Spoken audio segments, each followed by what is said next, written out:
YouTube Ozic going the Goat House is back with our week 2 score predictions, predicting the score to every single NFL game. We do this video every single Wednesday, taking a look at the spreads on each game as well. This week's going to be tough. A lot of interesting games that can go either way. I went with a lot of upsets according to the spread, some underdogs this week, so excited to break it down. Last night we put up our weekly straight up picks with the other members of the Goat House. Check that out if you haven't seen it. Power rankings are already up. We got all kinds of content here at the Goat House. We have picks leagues with prizes and ways for you guys to get involved in videos. More info on that in that link that is pinned in the comments. Giveaway, and again, those prizes are supplied by the GLD shop. They have real chains, NFL pendants, a lot more. They hooked me up with the GOAT, wearing the GOAT here, and we have a code for 33% off. It's GOAT, and that makes their stuff very affordable. There's a link down below for their website as well, and you help us out by using that link and using our code. Twitter. Good idea to follow Twitter. A lot going on there, talking during live games. Super followers get a bunch of bonus content, extra score predictions, bets of the week for NFL, college football, things like that. Link down below, pin in the comments for anything that you're looking for. So check it out. And again, GLD holding it with us, a giveaway and supplying the league prizes. If you're looking for all that, links down below. But you see Aaron Jones, Micah Parsons, Tyreek Hill, NFL players, stars wear their stuff, not just me, but so some cool stuff, especially for the NFL here. So check it out. So the first game of the week, Thursday Night Football, Chargers at Chiefs. A lot of injuries here on both sides. We thought just the Chargers at first with Keenan Allen, which is a big loss. J.C. Jackson actually returned to practice yesterday, so we'll see if he plays. It still is a short week. Maybe they're trying to just get him ready for next week, or maybe he plays this week. So J.C. Jackson's a huge factor in this game. So it's kind of up in the air here on a Wednesday afternoon whether he'll play or not tomorrow night, but we'll see. And then the Chiefs have some injuries as well. The kicker position, Harrison Butker, is going to be out. Amendola is going to kick for them, and who they just signed. And Trey Smith is, I believe, questionable, so that is their big-time second-year guard. So that's tough for the Chiefs as well. So I was feeling the Chiefs with this one for multiple reasons, how dominant they were last week, and then fresh off that, and then being home in a primetime game, Thursday Night Football. I think their offensive line could do a little bit better of a job holding down that Chargers crazy pass rush compared to what the Raiders did. Maybe that pass rush is that much of a factor, though, and I think it will be pretty much all year, but I can't wait for that battle because the Chiefs' offensive line is legit. And again, Trey Smith could be out, but mainly looking at those tackles. And so maybe going against that right tackle spot, that's who could have the day for the Chargers there. Kind of both sides, both teams' pass rushers target that right tackle spot, right, for both offensive lines. But yeah, Keenan Allen is kind of the deciding factor here. If this was in LA and Keenan Allen was playing, I would definitely be picking the Chargers. It's in Kansas City. Keenan Allen's out, so I'm definitely picking the Chiefs. If Keenan Allen was in Kansas City, I'd have a very hard time because that'd be very tough. But missing Keenan Allen is huge. And then McDuffie's another guy that's hurt for the Chiefs as well, too, the rookie corner. But yeah, I think Patrick Mahomes is tough for anybody to play. I think he just does just enough to win this game. But another interesting matchup is the collection of DBs, and that'd be a big factor if J.C. Jackson plays. But they have the options to kind of play against the Mahomes Chiefs offense, put more guys in coverage. So Chargers have a shot in this game despite missing some guys here. But I'm going to go Chiefs 27-24. We see they're favored by 4. That's cutting it real close, so it's probably not one I would touch there. I'd feel even more comfortable with the Chiefs if we know J.C. Jackson's out. If he's playing, then it's maybe a little tighter. So, yeah, some injuries to monitor on a short week here. Jets and Browns, I got a tight game here. The Browns are favored by 6. I actually think this can be a really close game. It's actually a tough one to pick for me because the Jets did a hell of a job stopping the run of the Baltimore Ravens in what is known as an elite running game. And the Browns are known as an elite running game. They showed that last week. Now, if the Jets stop the Browns, take that run game away, the Jets got a pretty good shot because that's really what the Browns barely won on last week, a dominant run game, dominant in terms of managing the time of possession, winning the time of possession. So, if the Browns don't have that, they're in big trouble. I'm not predicting the Jets to completely shut it down, though. I think the Browns can do just enough. But that's something to keep an eye on. But then even so, even if they kind of shut down the run, does the Jets offense have enough? I think it's going to be a defensive game. I'm going to trust the Browns to make that extra play, maybe on both sides of the ball, but Offense will be tough because the Jets got maybe more weapons in the passing game than the Browns, but I like the Browns defense a lot. Should be a top-tier defense. Kind of already feels that way. So I don't have them covering the spread, but I have them winning a tight, low-scoring defensive battle, 16-13. We need the Jets to get Zach Wilson back out there. Not that I don't think it's gonna be that much of a difference, but we just need him to get him back out there here hopefully soon. Next game, we got the Commanders and the Lions. A lot of people picking the Lions in this game. I was by myself picking the Commanders in that straight-up picks video with the other guys last night. And the Lions are favored in this game by 2. I don't know if it's that shocking. It's a little surprising to me. They are home, and they did do very well in offense last week. I'm going to trust the Commanders a little bit more, though. I think some people are thinking a shootout, and I kind of was at first. But I think we could see both teams run the clock a lot, using their backs, a bit. The Commanders really want to throw the ball, though, and they have a collection of weapons at the receiver position. I mean, factoring their running back Antonio Gibson, but Terry McLaurin, Curtis Samuel's a big-time factor, John Dotson, Logan Thomas. So I think that is a big reason. That is a big reason why I'm picking the Commanders to win. I think that's just too much for a Lions defense. It's very young. Maybe that's just too much going on for them where they could slip up, and they struggled a little bit last week. They're going to have to do a better job getting off the edge and getting after Carson Wentz, in this game than they did last week. So I think the collection of weapons is kind of the difference. And on top of that, I'm going to trust the Commanders' defense a little bit. I think 2 offenses that showed they could move the ball last week. I'm looking for which defense could make that extra play. I'm going to go with the Commanders. So I like the Commanders on both sides of the ball. The Lions are home this game, and they're favored, so they could win. They definitely could win. They have a shot, but I like the way the Commanders match up. I think the collection of weapons and being a little bit better on defense than the Lions, I think that's really the edge. Carson Wentz got to take care of the ball. He had 2 bad interceptions last week, and those were bad. But if you look at, you can't take them away. But if you look at everything else besides those, he played pretty well. He clutched up, so I think he should be able to have a pretty solid game against this young Lions defense. I really do. So I'm feeling the Commanders in this one. I keep mentioning it, but I really like the collection of weapons they have in the passing game. So that's something to watch there. But the Commanders 27, Lions 23 is my prediction. So a 4-point victory when they're underdogs by 2. Again, I have a lot of underdogs this week. And then here's another one. I have this was the toughest one to pick. I'd say this was the number 1 toughest one, then probably Dolphins, Ravens next. But Buccaneers, Saints, I'm going to go, the Saints are underdogs by 3. I'm picking them to win by 3. Home opener. Crowd's going to be crazy. It's not a reason to pick them, but they always dominate the Bucs in the regular season. They have some sort of matchup issue, especially with the Saints defense going against that Bucs offense. The Saints present some sort of issue, and it's kind of the same defense, which it could even be better. It wasn't better looking at the first week, but and they still have Dennis Allen, obviously coaching that defense, head coach of the team. And then the biggest factor for me picking the Saints was the Bucs are missing some key guys here. Chris Godwin, the offensive line mainly, it's really beat up. I know the Saints are missing, a guy like Penning, who was their first-round pick on the offensive line. But and I think people are kind of looking at, like, the Saints didn't really get much pressure at all or production from their pass rushers at all last week. So I think people are kind of basing a little bit too much, and I could be wrong, but maybe a little bit too much off that. And they're probably looking at the key is to getting pass rush against a weaker, injured Buccaneers offensive line. The Saints can't do that because they couldn't do it last week. I'm gonna say false. I think that's a bad statement. I think they're gonna really get after Tom Brady, but I do think the Bucs could get after Jameis Winston a bit too with their blitz, and that defense looks real tough, but I think a little different. Buccaneers playing the Cowboys, playing the Saints.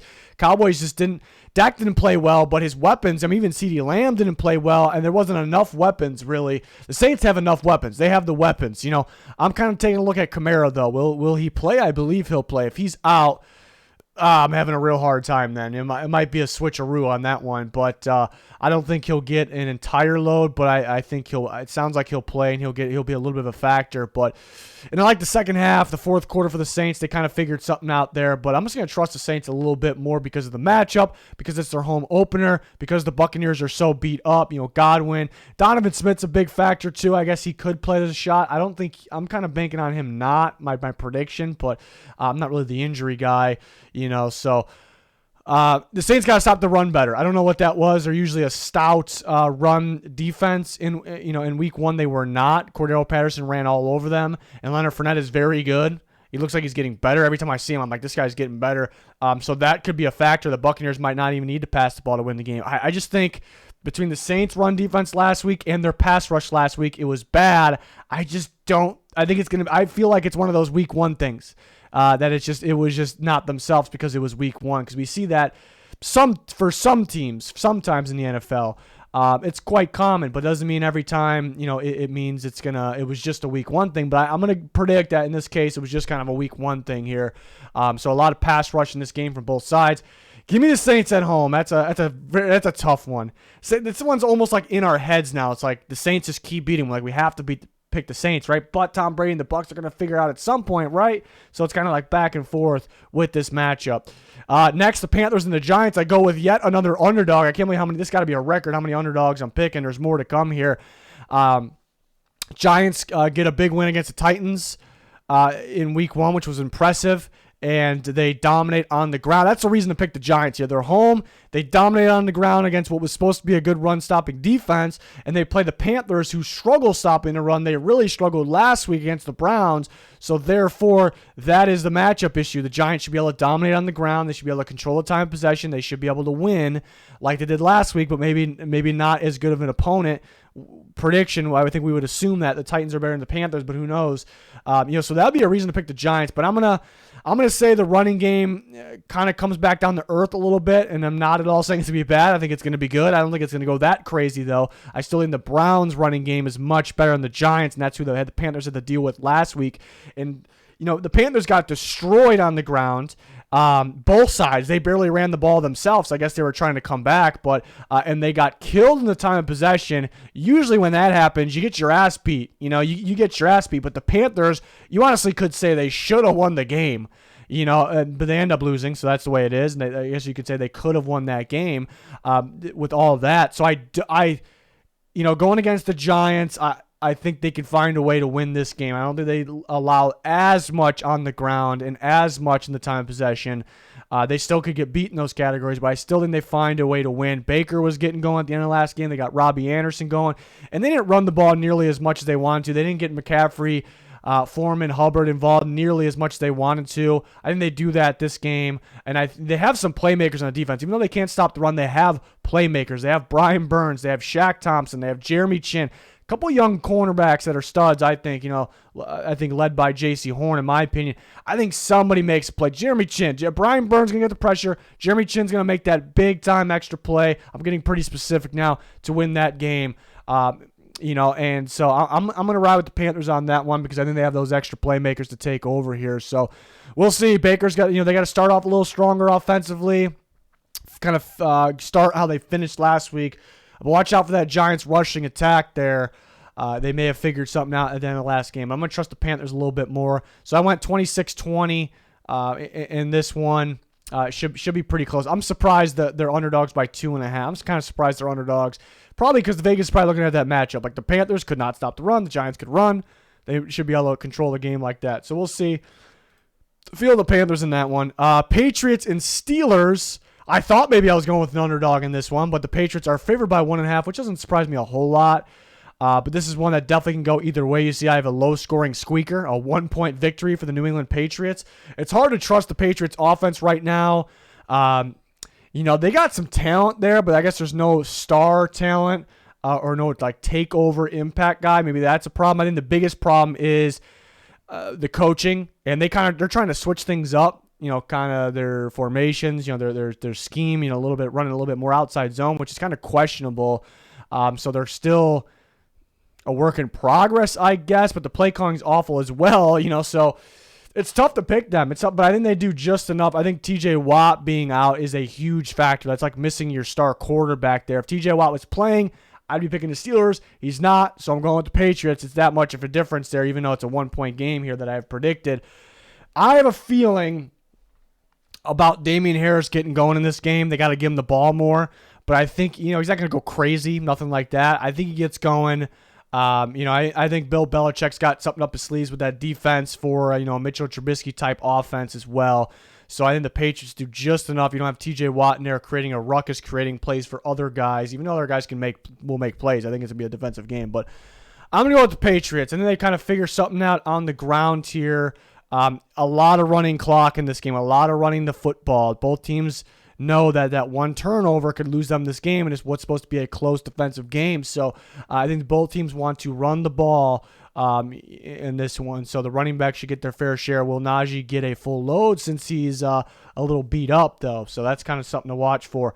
I'm feeling the Patriots. 1-point game. That's a tough one to pick. Colts and Jags, also a tough one to pick because the Colts cannot beat the Jaguars in Jacksonville. They just can't do it, but I'm predicting it to happen. It's tough, though, because the Jaguars, they could move the ball. They got to execute in the red zone, though. They got to actually put points up on the board, and I still don't really trust them to fully do that. I can see the trips to the red zone kind of coming up short, and that will be the difference in this one. So that's what I got going here. I also think the Colts will pound the rock to Jonathan Taylor, and they'll dominate time of possession, keep hold of the ball, and not only do that, but move the ball, get production from that. And I think Matt Ryan can do just enough in the passing game as well. Jaguars it was a tough matchup last week because Washington had all those different type of weapons in the passing game. The Colts really got Michael Pittman. Like somebody else had to step up, so maybe it's a little easier on the Jags this week here. Going against the former Colt quarterback Carson Wentz, now going to Matt Ryan. Matt Ryan should be better, but different in terms of the weapons in the passing game. But I go with the Colts. I think their defense makes those extra plays in the red zone. I think Taylor makes those extra plays and wins the time of possession. So I'll go Colts. They finally get that win in Jacksonville is what I'm predicting. But if they lose again, man, it's gonna be tough to pick the Colts in Jacksonville. Going forward, obviously. Dolphins and Ravens, very tough one to pick. I actually went with the Dolphins here. They're underdogs there's another underdog pick. They're underdogs by 3.5 points right now. An interesting score I went with, 19-17, so a defensive game, obviously, in this one, and a tight game as well. I went with the Dolphins because I think the matchup kind of sides with them a little bit. What sides with the Ravens is it's a home opener. Lamar Jackson and the Ravens just win their home openers. They get an advantage, a home field advantage there. So, and they're talented. They're a very good team as well. And they have big time players like Lamar Jackson. So that'd be a reason the Ravens would win. This was in Miami. I'd actually feel pretty confident with the Dolphins. So the Ravens being home makes it tough to pick against the Ravens in a game like this. But I think the Dolphins and the matchup kind of sides with them a little bit. I think we got two teams that have speed. They're very good. Both are very good on defense. Both are specifically very good in the secondary. Both teams got the run game taken away from them last week and had to win with the passing game. But now they're both going against a much stronger secondary, like we said. So both teams got to try to find a way to get the run game going. I think maybe a little easier for the Ravens to do that, with Lamar Jackson perhaps. But I look at, the difference is I like the Dolphins defense a little bit better. That secondary is so damn good. Especially while the rest of the group blitzes, and the blitz seems to be a factor here and there throwing off Lamar Jackson. I mean, we saw the Dolphins last year really throw them off, and they had the secondary to kind of still lock down those receivers. And speaking of the receivers, which in the passing game, which ones do I trust to make that? The Ravens do have Mark Andrews, so that could be a factor, but you got Bateman and Duvernay going against that Dolphins elite secondary, and then you have Tyreek Hill and Jalen Waddle going against that elite secondary of the Ravens. So I'm kind of, because of the defense, even though I love both defenses, and because maybe the weapons, even though I love both weapons, I'm siding with the Dolphins a little bit there. And that defense is real nasty. It could be the best in football. So we'll see. I think we can have a better judgment on that after multiple more weeks, but maybe after a game like this. So I'll go with the Dolphins, but it's tough because it's in Baltimore. 19-17 Dolphins. I'm really looking forward to that game. Falcons and Rams. I'm not going to go with the underdog in this game. I'm going to go with the Rams, even though I don't think they run up the score too much. I still worry about Stafford. They'll probably want to run the ball a bit more because they don't want to overdo it with Stafford. So Henderson could have a big game if they decide to give the ball to Akers. It's possible as well. Maybe they get Allen Robinson going a little bit more in this game. I mean, a little bit more would be right away would be better. So you'd hope at least that. So I think maybe a little. I don't know what other people are predicting, but I would think that people are probably predicting higher scoring this. I could be wrong. So I think maybe a little bit lower compared to whatever most people would think, perhaps.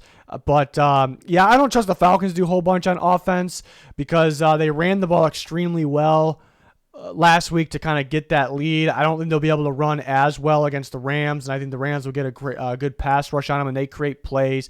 They'll get their hands on the ball. So I don't think the Falcons will do too much damage, and they won't do enough damage offensively. So I'll go with the Rams 24-17. Our eyes are on Stafford, seeing if he's okay. But I think they'll try to run the ball a little bit more here to the problem was they were playing from down last week. They couldn't really do that, so we'll see. Seahawks and 49ers. Seahawks got an impressive win last week against the Broncos. The 49ers were very disappointed against the Bears. The 49ers are favored by a whopping 10. Maybe that's a little much, but I do like the 49ers in the matchup here at home. Hopefully for their sake, not playing in the rain this week. I think they have the defense to slow down the Seahawks offense, which was not really. It was slow down in the second half, and the Broncos figured out something, but Broncos are missing tackles on them like crazy. The 49ers defense is going to be very good. They fly to the football. They're pretty sound. They'll make their tackles. I don't think Penny's going to have the wide open holes and blowing by guys, breaking his. He's good. He's very good, very impressive, but I don't think it'll look the same. So I think the 49ers defense is what's going to win them this game. And then looking at the 49ers offense, you still worry about maybe the protection for Lance, and then Lance being consistent in the passing game. Definitely still worry about that.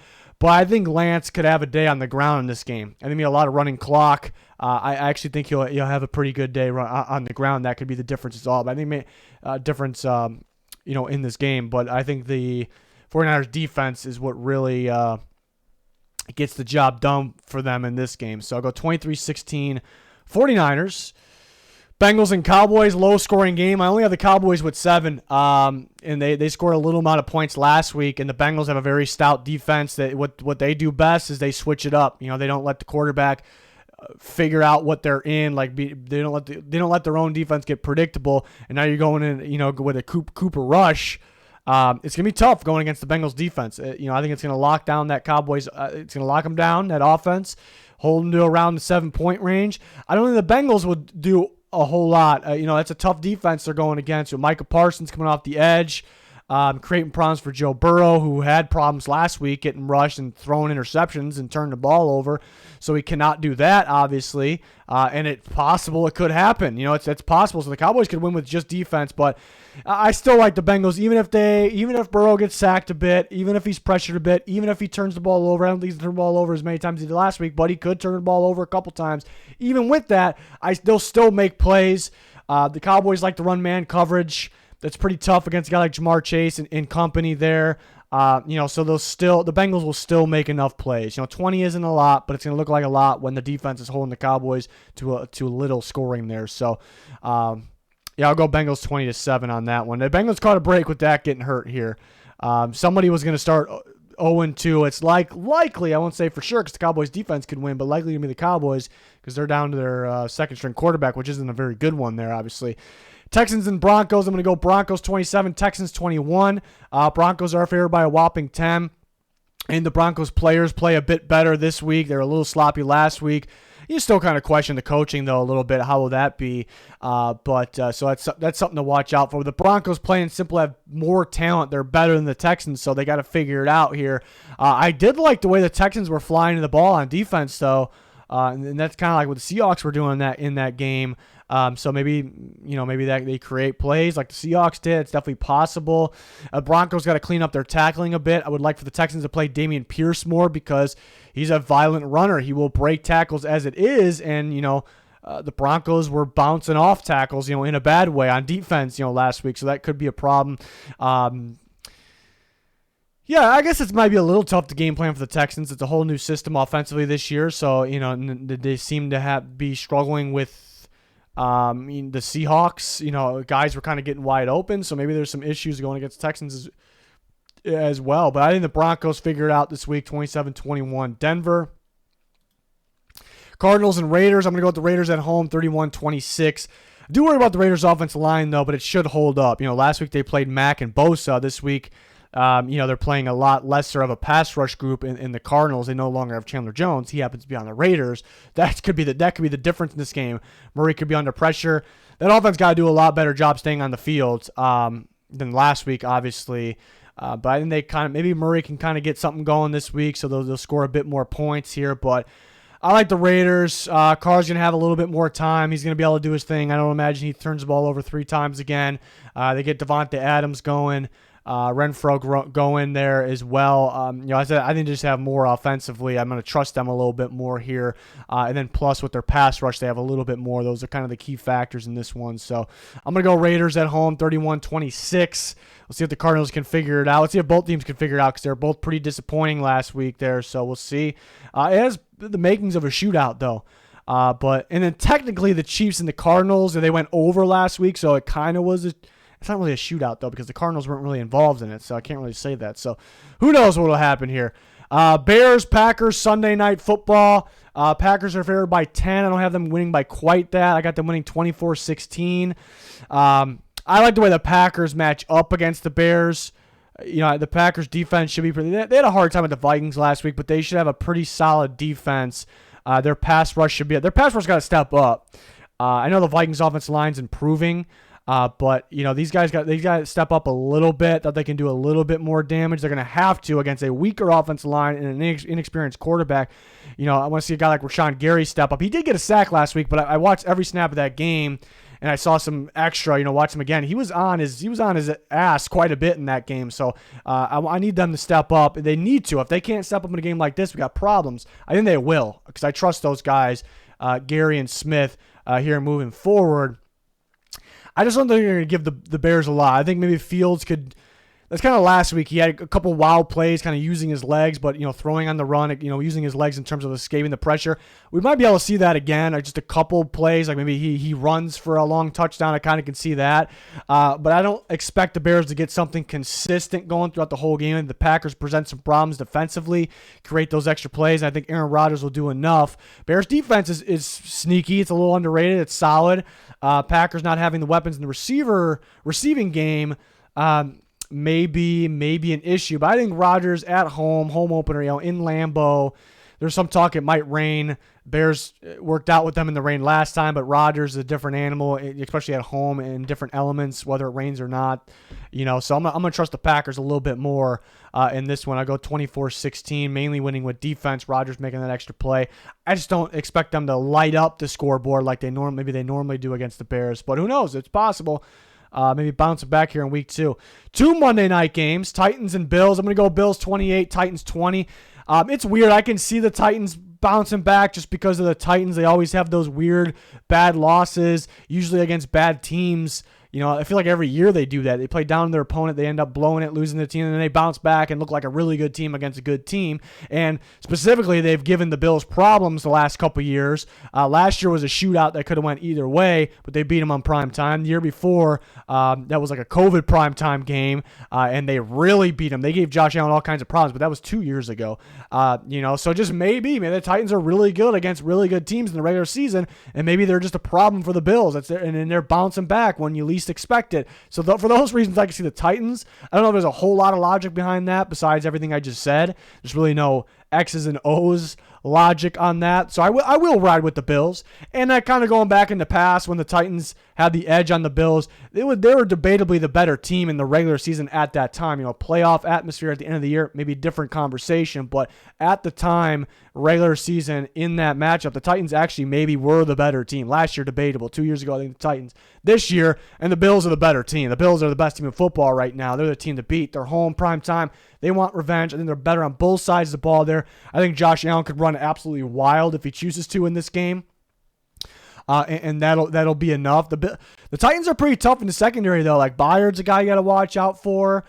So maybe they won't be too crazy throwing the ball downfield. Maybe they'll keep it to underneath like they did most of the Rams game and have Allen run. So I don't know if they absolutely light up the scoreboard perhaps, but I got them winning by 8 here. A lot of teams favored by 10 this week. I just noticed that. And a very tough one to pick, the later Monday Night Football game. The Vikings and the Eagles, I have a 1-point squeaker and a shootout going with Minnesota. It's tough because in Philly, primetime game. Tough to play in Philly. They're going to be hyped up. So the Eagles could win because of that and because they're a good team. If this is in Minnesota, I'd feel a lot more comfortable with the Vikings. So that makes it tough. But looking at the matchup, I talked about it last night in the Straight Up Picks video. The difference here is I do think Hurts can run wild against the Vikings. And you may say the Vikings held the Packers to 7 points, so they can really gonna let the Eagles score 30. I think it's possible. I think Hurts can run wild. I think it could be a problem, him getting out in space, using A.J. Brown in an end around, things like that, kind of gadget plays. That could be a problem against the Vikings. So I think the Eagles can dominate and possibly win the game with the running game, specifically the Hurts running game. The Vikings, I think they can win the game with the running game, also the passing game. So that was kind of the deciding factor for me with both. Usually, if it was like based off, it's weird because the Eagles are really, really good stopping the run. They usually are. I think they will be when it's all said and done this year. They're usually pretty sound, pretty stout stopping the run.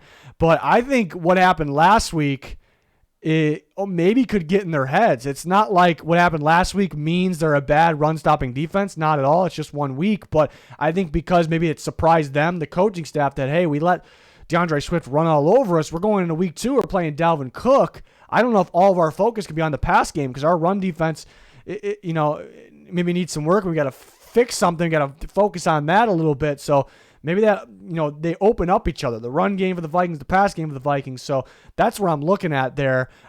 Which defense will step up, make that extra play? I like the Eagles' offensive line in this one, though. Maybe they can, because Rodgers was sacked a bit, hit a bit by the Vikings pass rush. I can see the Eagles' offensive line keeping Hurts clean. And that could be a deciding factor as well. So this is going to be a really good game.